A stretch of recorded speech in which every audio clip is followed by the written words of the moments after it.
नमस्कार एवरीवन। एक middle class family का गोल रहता है 1 करोड़ कॉर्पस को पूरा करना। अगर आप भी इसी गोल के पीछे भाग रहे हैं तो आपके माइंड में ज़रूर क्वेश्चन रहा होगा कि कितना इन्वेस्टमेंट करना चाहिए, कितना टाइम के लिए करना चाहिए, कौन से फ़ंड में करना चाहिए और फंड को चूज करते समय किन बातों का ध्यान रखना चाहिए।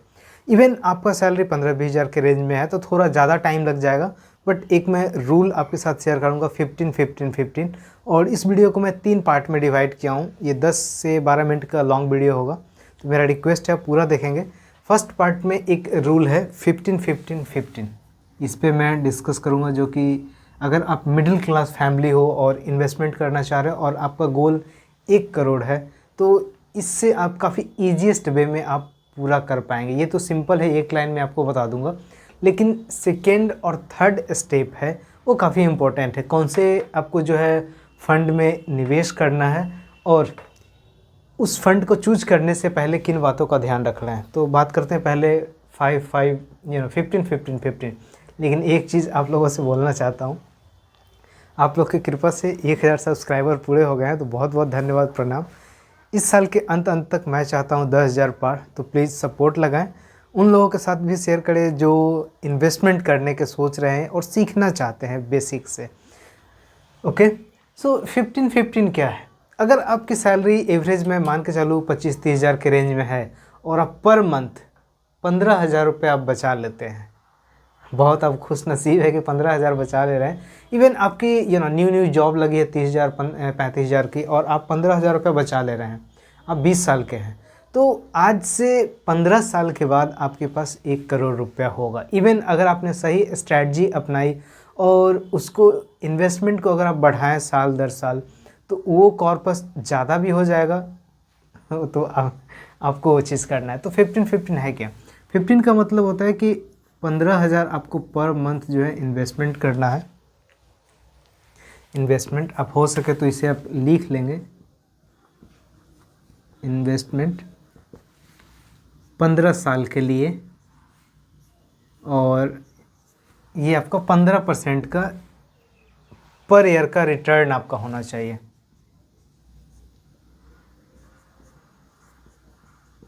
अब आप में से बहुत लोग बोलेंगे कि म्यूचुअल फंड में तो फिक्स नहीं होता है, तो इसका कैसा उपाय है? बिल्कुल, मैं आपकी बात से कम्प्लीटली सहमत हूँ कि कोई ज़रूरी नहीं है कि हर साल आपको 15% का ही रिटर्न मिले। हो सकता है मार्केट सही नहीं हो तो रिटर्न भी कम हो जाएगा, मार्केट सही हो तो यहाँ 15 का 20-25 भी हो सकता है, राइट? तो राइट फंड को भी चूज़ करना पड़ेगा। अब डेट फंड में आप इन्वेस्टमेंट कर रहे हैं और आपकी थिंकिंग है कि 15% का रिटर्न आएगा, वो चीज़ नहीं होगा। तो इसलिए मैं बोला कि ये जो पार्ट स्टेप 2 और स्टेप 3 है, इसको भी जानना काफ़ी इम्पोर्टेंट है। बट जो लोगों का कंसर्न आता है कि 15% का रिटर्न ऑल ईयर नहीं मिलेगा, उनके लिए मैं आपको बता दूं कि रुपीज़ कॉस्ट का बेनिफिट आपको मिलेगा। फॉर एग्जांपल, अगर मान लीजिए रिटर्न सही नहीं है और जो लोग पॉज कर देते हैं म्यूचुअल फंड को, उनको पॉज नहीं करना है, आपको ख़रीदना है। इससे क्या होगा कि कम प्राइस में आपको यूनिट ज़्यादा अलॉट होगा, आप यूनिट ज़्यादा मिलेगा, और जैसे ही मार्केट ऊपर जाएगा तो उसको बेनिफिट मिलेगा, प्लस एवरेज का आपको बेनिफिट मिलेगा। फॉर एग्जांपल मैं आपको बता दे रहा हूँ, आप 15 साल का इन्वेस्टमेंट कर रहे हैं, तो मैं मानता हूँ एक साल में 15, दूसरे साल में लाइक 21, या तीसरे साल में 10, चौथे साल में -7, इस तरीके से 100 ऑन 15 आप करेंगे, और जब एवरेज आप निकालेंगे तो जो रिटर्न्स रहेगा मे भी हो सकता है 15 से ज़्यादा हो या 20 से भी ज़्यादा हो, डिपेंड करता है वो चीज़ मार्केट कंडीशन के ऊपर। तो रोकना नहीं है, आपको लगातार करना है। और दूसरी बात, अगर आप चाहते हैं, बहुत आप लोगों में से आप लोगों का कंसर्न होगा कि जो आज मैं सोच रहा हूँ कि मेरे पास 1 करोड़ हो आज से 15 साल बाद, तो क्या 15 साल के बाद 1 करोड़ का वैल्यू 1 करोड़ ही रहेगा इन्फ्लेशन के कारण? तो जी नहीं। तो उस चीज़ के लिए आपको करना क्या है कि हर एक साल कुछ ना कुछ ऐड करना है। हर एक साल जनरली क्या है कि सैलरी इंक्रीज़ होता है, तो कोशिश करें कि उसमें हर एक साल 10% से आप ऐड करें। इन्फ्लेशन क्या रहता है, मुश्किल से 4-5% एवरेज, हो सकता है कम ही। तो अगर आप 10% 12% हर एक साल ऐड कर रहे हैं और अच्छा रिटर्न्स आपको मिल रहा है, इवन 15% से ज़्यादा रिटर्न मिल रहा है, तो हो सकता है 15 साल के बाद आपके पास एकदम अच्छा खासा कॉर्पस होगा। और सिंपली कुछ करना नहीं है, गूगल पे आप जाके जैसे ही आप कैलकुलेटर आप सर्च करेंगे, SIP कैलकुलेटर, और आपको 15,000 पर मंथ डालना है 15 साल के लिए, एवरेज 15 का रिटर्न, वो आपको कैलकुलेटर एग्जैक्टली बता देगा कि कितना आपका अमाउंट बनेगा। बट मैं फिर बोल रहा हूँ, वहाँ पे सिर्फ और सिर्फ आपका पॉजिटिव दिखाता है क्योंकि 15% का रिटर्न हर साल मिल रहा है, लेकिन मार्केट ऐसा नहीं होता है, घट बढ़ भी सकता है, बहुत सारे रिस्क फैक्टर होगा। हम स्टेप 2 स्टेप 3 में बात करेंगे वो चीज़। तो ये जनरल्स रहा। अब लोग बोलेंगे कि मेरी तो उतनी सैलरी नहीं है, मेरे पास 2,000 3,000, इससे ज़्यादा मैं बचा नहीं पाता हूँ, तो 15,000 इन्वेस्टमेंट कैसे करूँगा। बट मेरा गोल है कि मैं 1 करोड़ का कॉर्पस पूरा करूँ। तो हो सकता है आपको थोड़ा लंबा खेलना पड़ेगा, 20 साल 25 साल इन्वेस्टमेंट करना पड़ेगा। आगे मैं डिस्कस करूँगा कि इक्विटी में थोड़ा रिटर्न ज़्यादा मिलता है, रिस्क भी रहता है, बट लॉन्ग टर्म में आप जो है अच्छा चीज़ रहेगा। तो अगर आपके पास पैसा कम है और फिर भी आप चाहते हो कि 1 CR का कॉर्पस अचीव करना, तो थोड़ा लंबे समय के इन्वेस्टमेंट करना पड़ेगा, और 2,000 3,000 से स्टार्ट करें, और जैसे जैसे बढ़ता है वैसे वैसे इंक्रीज करते रहें, आप जो है ज़रूर अचीव उस चीज़ को कर लेंगे। बट मैं फिर बोल रहा हूँ, कोई मैं फाइनेंशियल एडवाइज़र नहीं हूँ, तो अगर आप खुद के रिसर्च कर सकते हैं या किसी से भी रजिस्टर्ड फाइनेंशियल ट्रस्टेड एडवाइज़र से जो मदद भी ले सकते हैं, राइट। बात करते हैं स्टेप 2 में, कौन से फंड में इन्वेस्ट करना चाहिए। देखिए, बेसिकली जो है 3 फंड्स होते हैं म्यूचुअल फंड में, और सब उसी के इर्द गिर्द घूमता रहता है। 2 ही हैं और सब उसी के आसपास घूमता है। पहला इक्विटी और दूसरा है डेट। देखिए, यहाँ आपको बता दूँ, बहुत लोगों को इस चीज़ का पता होगा, equity mutual fund,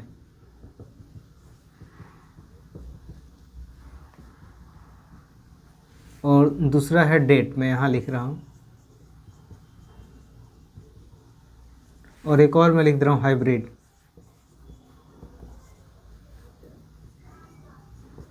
mutual fund. अब इक्विटी म्यूचुअल फंड में डायरेक्ट शेयर मार्केट में इन्वेस्ट किया जाता है। अब शेयर मार्केट में तो 5,000 प्लस कंपनी लिस्टेड है, तो किस में, तो इसमें भी अलग अलग तरह के फंड्स रहते हैं। बट इतना आप जान लें, ये थोड़ा रिस्की है, ये रिस्की है, रिटर्न भी अच्छा मिलेगा बट रिस्क भी इसमें है। इसमें भी अलग अलग तरह के फंड्स होते हैं। हालांकि अगर मेरा पिछला वीडियो आप लोगों ने देखा होगा तो इस चीज़ को क्लियर हो गया होगा, इसलिए मैं बोलता हूँ चैनल को सब्सक्राइब करें, और यहाँ पे आपको प्लेलिस्ट मिलेगा आई बटन पे, पूरा एकदम वीडियो मिल जाएगा शुरू से। तो इक्विटी म्यूचुअल फंड में भी अलग अलग तरह के फंड्स होते हैं, ज़्यादा मैं डीपली नहीं जाऊँगा। जैसे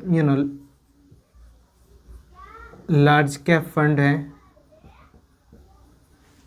मिड कैप हैं, स्मॉल कैप हैं, सेक्टर रिलेटेड है, या थीमेटिक आपका मिल जाएगा। बहुत अलग अलग तरह के फंड्स हैं, हर किसी का अलग अलग। अब जैसे छोटी कंपनी में निवेश करते हैं स्मॉल कैप में, तो हो सकता है रिटर्न अच्छा मिलेगा बट रिस्क भी है, छोटी कंपनी चले या ना चले, लॉन्ग टर्म में बंद भी हो जाए। वही मिड कैप में है तो थोड़ा रिस्क है, रिवॉर्ड भी है, फिर जाएंगे लार्ज कैप तो थोड़ा स्टेबल कंपनी रहता है, रिटर्न एवरेज आपको मिलेगा। वही सेक्टर या थीमेटिक, कोई पर्टिकुलर सेक्टर को चूज करके किया जाता है कि ये सेक्टर 2-3 साल में अच्छा रिटर्न देगा ये। सो आप अपने सुविधा के अनुसार से चूज कर सकते हैं कि आपके लिए कौन सा बेस्ट है। मैं कोई फाइनेंशियल एडवाइज़र नहीं हूँ, तो मैं आपको क्लियर कट नहीं बताऊँगा कि पर्टिकुलर में ही आपको इन्वेस्टमेंट करना है। बट सिंपल आप समझ लें कि आप एक बैलेंस पोर्टफोलियो बना के रख सकते हैं, या एक और जो है फ्लेक्सी कैप फंड्स, जो कि फंड मैनेजर का ज़्यादा इन्वॉल्वमेंट रहता है, वो चाहते हैं कि ज़्यादा से ज़्यादा रिटर्न मिले, तो फ्लेक्सी कैप फंड्स भी एक अच्छा माना जाता है। बट आप अपने सुविधा अनुसार से चूज कर सकते हैं कोई भी। नेक्स्ट आता है डेट। डेट में क्या है कि फिक्स्ड इनकम इंस्ट्रूमेंट्स में इन्वेस्ट किया जाता है, जैसे like a private bond, corporate bond हो गया, गवर्नमेंट बॉन्ड हो गया, फिर से मनी मार्केट इंस्ट्रूमेंट्स में, तो इसमें रिटर्न थोड़ा कम मिलता है, राइट। अब हाइब्रिड क्या है कि दोनों का मिक्सचर है। एक अब पोर्शन अलग अलग हो सकता है, किसी में 60 हो सकता है, किसी में 40-50, वो आपको चूज करना है। तो हाइब्रिड में हो गया कि दोनों का मिक्सचर है। बट अगर जैसा आपका एवरेज है कि 15 रिटर्न हो, 15% एवरेज रिटर्न हो, तो थोड़ा सा अगर आप सेफ साइड चाहते हो और मिक्स पोर्टफोलियो के साथ, तो कुछ आप हाइब्रिड में, कुछ डेट में इन्वेस्टमेंट करके बना सकते हैं आप। या अगर आप चाहते हो कि कम में ही ज़्यादा रिटर्न मिले, तो ऑब्वियसली आप इक्विटी म्यूचुअल फंड में भी, लेकिन कभी भी पूरा का पूरा एक में नहीं इन्वेस्टमेंट करना चाहिए। 4-5 फंड आप चूज कर लें, इसलिए बोलता हूँ आप खुद से डीपली रिसर्च करें, और ये कम्प्लीटली आपके ऊपर है। तो मेरा रिकमेंडेशन रहता है हर किसी को, मैं बोलता हूँ कुछ इक्विटी में आप 60% आप इक्विटी में, बाकी आप डेट और हाइब्रिड का मिक्स करके वो चीज़ आप बना सकते हैं सेफ साइड में। तो हो सकता है अगर आपका एवरेज 15 या 20 का भी रिटर्न मिल रहा है तो बहुत अच्छी बात है, राइट। नेक्स्ट है स्टेप 3। ये सब तो बात है कि चलो मुझे अपना पैसा का 60% इक्विटी में डालना है, बाकी रेस्ट को कुछ डेट में, कुछ हाइब्रिड में, या 40 डेट में 60 इक्विटी में, इस तरह के मैं बनाना चाह रहा हूँ। और बहुत अच्छे अच्छे फ़ंड है, आप जो भी लाइक फ़ंड मैंने किसी भी फंड की आप वेबसाइट पे जाएंगे, वहाँ पे रेटिंग ये सब देख के अच्छे तरीके से वो चीज़ आप कर सकते हैं। बट एक अच्छा फंड्स को चूज कैसे करें, अब मुझे मालूम चल गया कि मुझे स्मॉल कैप में या मिड कैप में इन्वेस्ट करना है, या सेक्टर रिलेटेड, या फ्लेक्सी कैप फंड में इन्वेस्ट करना है। तो अब मैं अच्छा फ्लेक्सी कैप फंड कैसे चूज करूँ, क्योंकि हर एक कंपनी का तो अलग अलग फंड्स है, हर कंपनी का फ्लेक्सी कैप फंड्स है, तो उसमें से कौन से बेटर रहेगा वो मैं कैसे चूज करूँ। मैं आपको कुछ गाइड कर रहा हूँ यहाँ पे। पहला आपको करना है कि ट्रैक रिकॉर्ड देखना है लास्ट 5 ईयर का। लास्ट 5 ईयर का आपको रिकॉर्ड देखना है। हालांकि देखिए, पास्ट की गारंटी नहीं देता है फ्यूचर की रिटर्न्स का, तो फिर भी चेक करना चाहिए कि अगर पास्ट में अच्छा किया तो आगे भी अच्छा करेगा। तो 5 साल का मान लो आपका एम है 15% पर ईयर, तो आप चेक कर ले कि एवरेज उतना रिटर्न 5 साल में मिल रहा है कि नहीं। कम ज़्यादा हो सकता है, नेगेटिव नहीं होना चाहिए।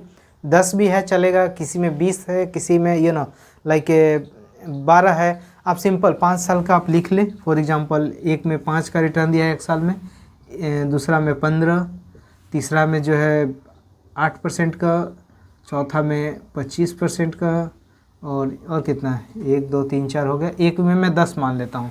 तो अब पाँचों का जोड़ ले, अब भागा 5 कर दें।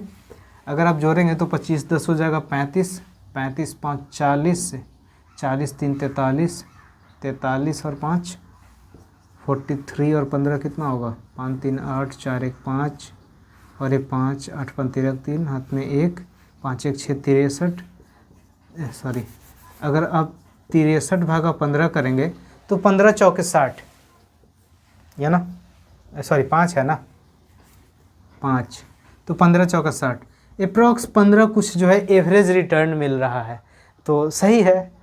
इसीलिए कभी भी अगर माइनस में पोर्टफोलियो रहे या कम रिटर्न है तो घबराना नहीं है, क्योंकि एवरेज रुपीज़ कॉस्ट का बेनिफिट आपको मिलेगा। तो पहला आपको क्या करना है कि 5 साल का ट्रैक रिकॉर्ड देखना है, which is very important. And ये अगर आप देखते हैं तभी इस चीज़ के एक अच्छा पोर्टफोलियो बैलेंस कर पाएंगे। नेक्स्ट है एक्सपेंस रेशियो। एक्सपेंस रेशियो ये चीज़ चेक करें।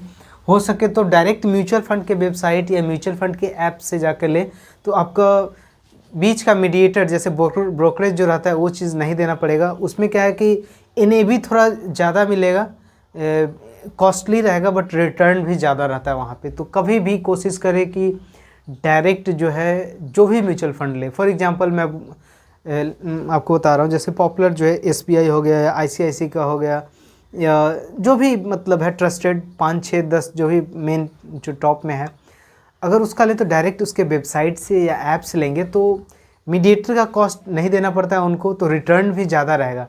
फॉर एग्जांपल, अगर मान लीजिए आपका 1 करोड़ का कॉर्पस है और आपने 15 साल में 1 करोड़ कर लिया, और एक्सपेंस रेशियो जो है 1% का है। 1% बहुत ज़्यादा हो जाता है हर एक साल, 1 लाख का 1000 रुपया, उस समय तो पता नहीं चलेगा। बट अगर कॉर्पस ज़्यादा है, फॉर एग्जांपल अगर आपका एम 10 करोड़ 20 करोड़ का है, तो वहाँ पे 1 करोड़ का 1 लाख हो गया।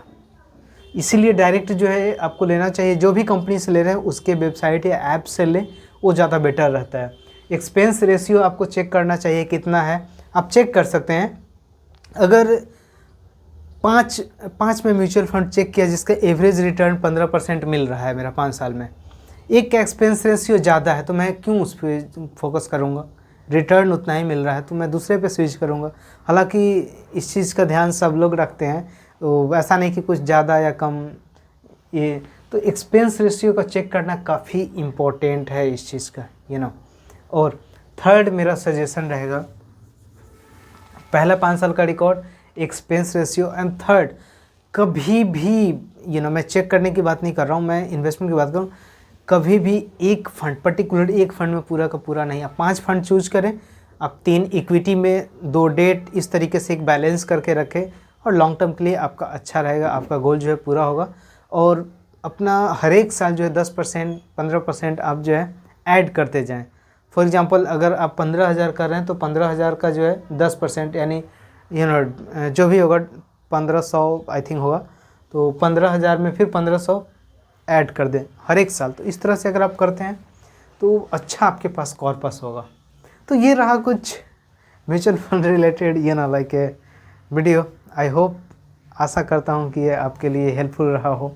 और अगर आप कोई भी क्वेश्चन करना चाहते हैं म्यूचुअल फंड से रिलेटेड, पूछना चाहते हैं उस पर पर्टिकुलर वीडियो बनाने के लिए, तो आप कमेंट सेक्शन में लिख सकते हैं, ज़रूर मैं उस पर पर्टिकुलर वीडियो बनाऊंगा। और म्यूचुअल फंड या शेयर मार्केट में आप लॉन्ग टर्म इन्वेस्टमेंट करना चाहते हैं तो सीखना काफ़ी इंपॉर्टेंट है। आप मेरे इस चैनल पे सीखिए या किसी और के चैनल पे ज़रूर सीखें, उसके बाद ही इन्वेस्टमेंट करें, या सेबी रजिस्टर्ड फाइनेंशियल एडवाइज़र की मदद ले सकते हैं आप। मिलते हैं नेक्स्ट वीडियो में, धन्यवाद।